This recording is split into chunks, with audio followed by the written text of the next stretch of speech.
people who had grown morally and spiritually callous, and it helped them face the hardships of the French and Indian War. Yes, sir, the French and Indian War. Okay, let's continue. So, sorry about that. In addition to the proselytization, proselytization among the eastern seaboard Indians by Wesley, Spangberg, and Edwards, the most noteworthy missionary work of the Great Awakening period was accomplished by a young David Brainerd. Born and raised in Haddam, Connecticut, Brainerd began his education at Yale University, but he was unjustly expelled.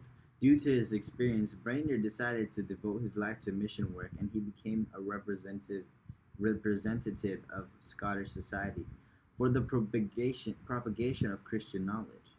This Presbyterian mission board sent David Brainerd among the Indians of Massachusetts, New York, New Jersey, and Pennsylvania. Brainerd devoted the remainder of his abbreviated life to this work. Even though his body was racked with tuberculosis, Brainerd rode horseback many miles through the snow to bring the gospel to his Indian parishioners. Brainerd became engaged to Jonathan Edwards' daughter, but he never lived to marry her. Brainerd died in Edwards' home in 1747, a victim of tuberculosis and sheer exhaustion. Imagine dying because you're tired. You have to be a workaholic for that.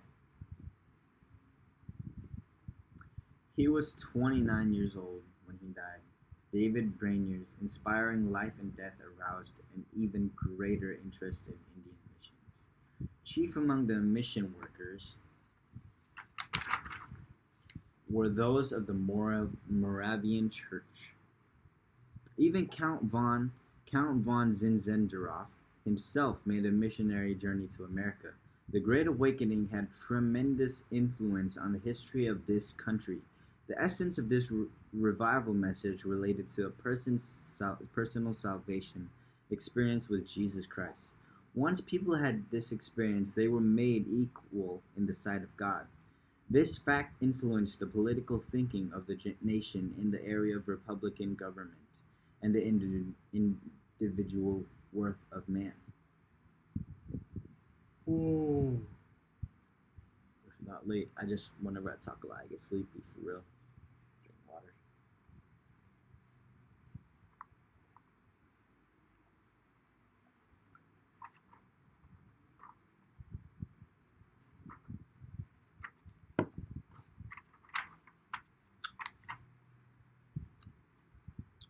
Let's begin.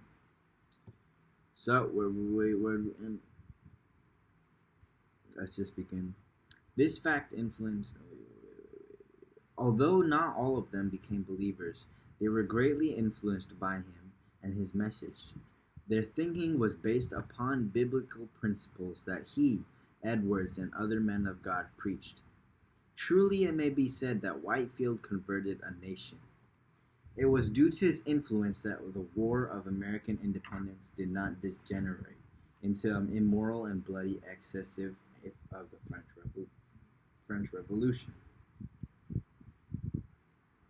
In the same matter, the preaching of Whitefield and Wesley brothers in England kept those same excesses from crossing the English Channel from France and destroying England. Only social changes from the betterment of mankind is that which is based upon the Bible and the biblical principles. The American War for Independence produced a better world because godly Bible influenced men let themselves be used of God. The French Revolution failed because God was left out.